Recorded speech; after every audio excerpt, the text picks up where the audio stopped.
안녕하세요. 문학캐스터 레몬입니다.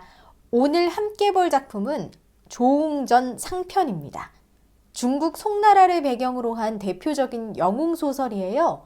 조웅전은 아마 많은 분들이 아실 텐데요. 생각보다 긴 소설이라 개인적인 어려움을 당하고 조력자를 만나서 세상에 입신을 할 준비를 하는 전반부하고 드디어 세상에 출사해서 어려움에 처한 나라를 구하고 정의를 바로잡는 후반부로 나누어 진행할게요.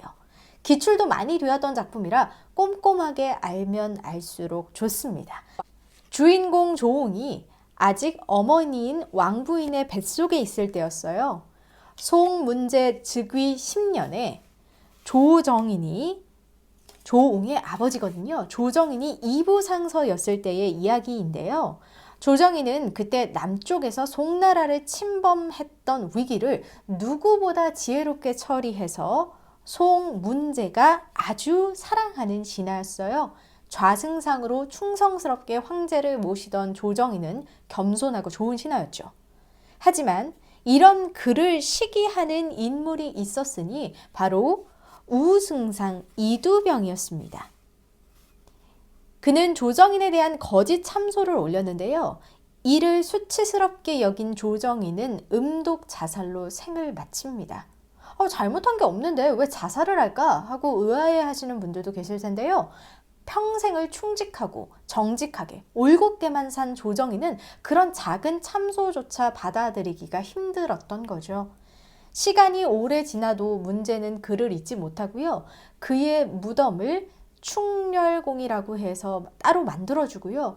거기에 가서 조정인을 생각하고는 했어요. 그리고 조승상의 가족을 살뜰히 챙깁니다. 조승상의 부인을 정렬부인 품계로 올려주고요. 금과 은도 상으로 내리시고요. 조승상의 아들 조웅도 궁에 드나들게 해서 태자와 함께 어울리도록 합니다. 웅이는요. 그의 나이 비록 7세이나 얼굴이 관옥 같고 읍하며 드나드는 자태는 어른을 압도하는 듯했다. 이렇게 묘사가 나와요. 읍한다는 말은 공손하게 허리를 굽힌다는 말로 얼마나 웅이가 의젓했는지 알 수 있는 대목인데요. 여기서 끝이 아니에요. 황제가 너는 충효를 겸하였으니 후일에 국사를 함께 모의하자 하고 이야기를 하니까 명령을 받는 아랫사람으로서 극히 황공하오나 소신의 나이가 아직 어리고 또한 나라의 법이 각별히 엄하오니 어찌 그러리이까. 제가 입신한 뒤에 다시 폐하를 아련하겠습니다 하고 아주 똑똑하게 대답한 뒤에 물러갑니다. 겸손하고 준비된 신하죠. 이를 미워하는 세력은 당연히 짐작하셨겠지만 이두병과 이두병의 아들들입니다. 황제는 이두병과 이두병의 아들들을 신뢰하지는 않지만 이미 이두병의 아들은 높은 벼슬을, 아들이 5이거든요. 그런데 높은 벼슬들을 꽉 잡고 있어서 그들의 권세를 두려워하는 다른 신하들은 꼼짝도 못하고 있었어요. 그 무렵 이상한 일이 일어납니다. 황제가 신하들과 함께 국사를 논하고 있는데 갑자기 호랑이 하나가 궁으로 들어와서 궁녀 하나를 물어간 거예요. 심상치가 않죠? 신하들은 아유 심려하지 마십시오 황제님 하고 말하면서 호랑이가 배가 고파서 민가까지 내려온 것일 거라고 하지만 조웅의 어머니 왕부인은 굉장히 지혜로운 여인이거든요. 이미 세상이 이상하게 돌아가고 있는 걸 눈치챕니다. 그리고 점점 황제의 기력이 나빠지더니 그만 어린 태자를 남겨두고 세상을 뜨고 맙니다. 나이가 많기도 했어요. 태자가 7살일 때 문제가 80세가 넘었거든요. 어린 태자를 지켜줄 사람은 이제 아무도 없습니다. 이두병은 자신의 세상을 만난 듯이 이때다 싶어서 자신이 제2 황제의 위치를 차지합니다. 신하들 중에 그것을 반대할 자가 없었죠. 스스로를 평순 황제라고 부르면서 자신의 아들인 이관을 태자로 만듭니다. 그럼 원래 있던 태자는 어디로 갔느냐? 이두병이 정배를 보내요. 정배가 뭐냐면요. 죄인을 지방이나 섬으로 보내서 감시를 받게 하는 거예요. 감히 태자를 죄인 취급한 거죠. 우리의 주인공 웅이는 화가 많이 났어요. 마음에 분기가 나서 참지를 못하겠더라고요. 그래서 경화문이라고 대궐 문 앞에 이두병을 욕하는 글을 지어놓고 도망쳐 옵니다. 송나라 황실이 쇠미하니 간신히 조정에 가득하도다. 만민이 불행하여 국상나셨도다. 동궁이 장성하지 못했으니 소인이 득세하는 때로다. 만고소인 이두명은 벼슬이 일품이라 무엇이 부족하여 역적이 되었단 말인가. 천명이 온전하거늘 내 어이 장수하리오. 동궁을 어찌하고 네가 옥수를 전수하였느냐. 광대한 천지간에 용납 없는 뇌 죄목을 조목조목 생각하니 일필로도 난기로다. 이 글은 전조 충신 조웅이 삼갔으노라. 자, 요약하자면 감히 신하인 네가 황제의 자리를 넘봐? 그걸 탐해? 너의 목숨은 오래지 않을 것이다. 넌 좀 있으면 내가 가만두지 않을 거야. 이런 선전포고나 마찬가지죠. 그 사이 웅이의 어머니 왕부인은 잠깐 잠에 드는데요. 꿈에서 죽은 남편을 만납니다. 조승상은 부인, 무슨 잠을 그리 자시오. 화를 입기 전에 어서 도망치시오. 수십 리를 가면 도와줄 사람을 만나게 될 것이오. 이런 말을 남기고 꿈에서 사라집니다. 조웅과 어머니는 부랴부랴 행장을 간단하게 차리고요. 조승상의 무덤으로 가서 아버지의 초상화, 화상이라고 나오는데요. 화상을 챙긴 후에 길을 떠납니다. 그리고 바다가 나올 때까지 계속 걷고 또 걸어요. 자, 바다에 다다르니까요. 막다른 골목이잖아요. 어떻게 갈까 하고 돌아보다가 바다 쪽에서 작은 조각배 하나를 타고 오는 선동, 즉 신선의 시중을 드는 선계의 아이를 발견하는데요. 선동은 그들을 구해서 계량섬 백자촌이라는 곳에 내려주고는 사라집니다. 여기서 백자촌이 어떤 뜻이냐면요. 100가지 약이 나서 마을 사람들이 약을 팔아서 생계를 유지하기 때문에 마을 이름이 백자촌이에요. 시간이 지나고요. 웅이는 새로운 도약을 위해 이 마을을 벗어나기로 하는데요. 그 길이 녹록지는 않습니다. 알고 보니 이두명이 조웅의 글을 보고 화가 나서 누구든지 조웅의 모자를 잡아 바치는 사람을 제후로 봉하겠다. 이렇게 선언한 거예요. 그 서슬에 왕부인은 머리를 깎고 비구니 행세를 하며 조웅과 함께 구걸합니다. 그리고 거처할 곳을 찾고 있어요. 그러다가 스님 한 분을 만나게 되는데요.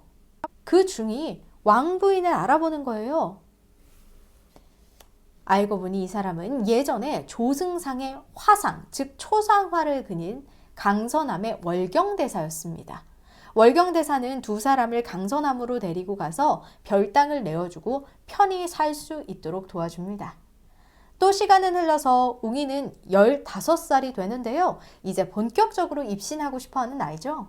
사회에 자신을 드러내고 또 아버지의 원수를 갚고 싶기도 하고요.